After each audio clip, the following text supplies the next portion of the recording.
Hello friends, இன்றைக்கி நம்ம chicken kebab எப்படி பண்ணுறதுன்னு பார்க்கலாம். இது நான் எங்கே சாப்பிட்ருக்கேன்னா, பெங்களூரில் ஷாப்பிங் பண்ணும்போது இந்த ஸ்ட்ரீட் சைட் ஷாப்ஸ் இருக்கும் இல்லையா, அதில் சாப்பிட்ருக்கேன். வெளியில் ஒரு கிறிஸ்பி லேயரும் உள்ளுக்குள்ளே அவ்வளோ சாஃப்ட் அண்ட் ஜூஸி சிக்கனாகவும் இருக்கும். இது சுட சுட சாப்பிடும்போது இதுக்கு ஒரு சாஸ் கூட தொட்டுக்கணும்னு நமக்கு தேவைப்படாது. அந்த அளவுக்கு இது ரொம்பவே டேஸ்ட்டாக இருக்கும். ஃப்ரெண்ட்ஸ், எங்கள் சேனலுக்கு சப்ஸ்கிரைப் பண்ணுங்கள், கண்டிப்பாக ரெஃபர் பண்ணுங்கள்.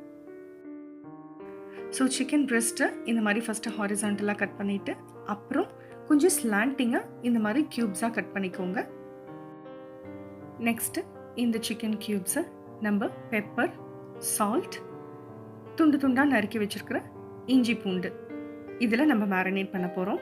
அது கூட சேர்த்து ஒரு அரை டம்ளர் 50 ml தண்ணி மிக்ஸ் பண்ணி மூடி போட்டு ஃப்ரிட்ஜில் ஒரு 1/2 hour செட் பண்ண போகிறோம்.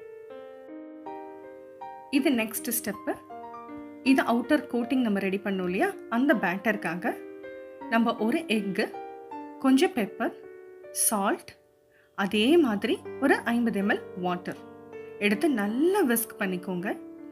இதில் நமக்கு தேவையான கார்ன்ஃப்ளவரையும் மைதாவையும் இதுக்கப்புறம் ஆட் பண்ணி இதே மாதிரி கட்டி பிடிக்காமல் நம்ம அடித்து எடுத்துக்க போகிறோம்.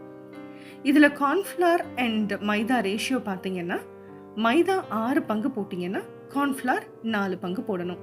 அதாவது 6 டேபிள் ஸ்பூன் மைதாவுக்கு 4 டேபிள் ஸ்பூன் கார்ன்ஃப்ளவர். ஸோ நல்லா பீட் பண்ணிக்கோங்க, கட்டி பிடிக்கக்கூடாது. ஸோ நல்லா மிக்ஸ் பண்ணி எடுத்துக்கலாம். இதில் ரொம்ப முக்கியமான இன்க்ரீடியன்ட் பார்த்தீங்கன்னா 1 டீஸ்பூன் பேக்கிங் பவுடர். அது கண்டிப்பாக நம்ம ஆட் பண்ணணும்.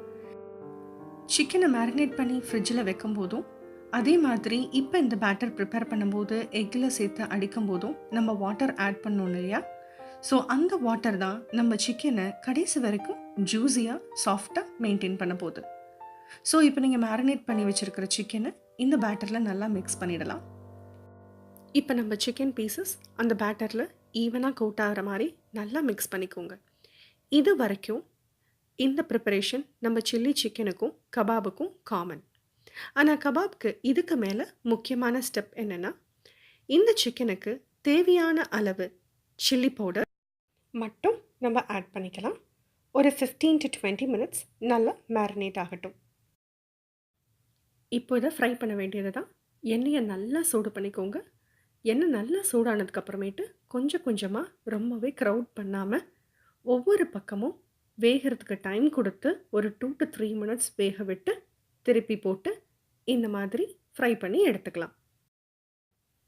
சுட சுட சர்வ் பண்ணுங்கள். இது ஒரு நல்ல starter as well as a good snack. Enjoy பண்ணுங்கள். தேங்க்யூ.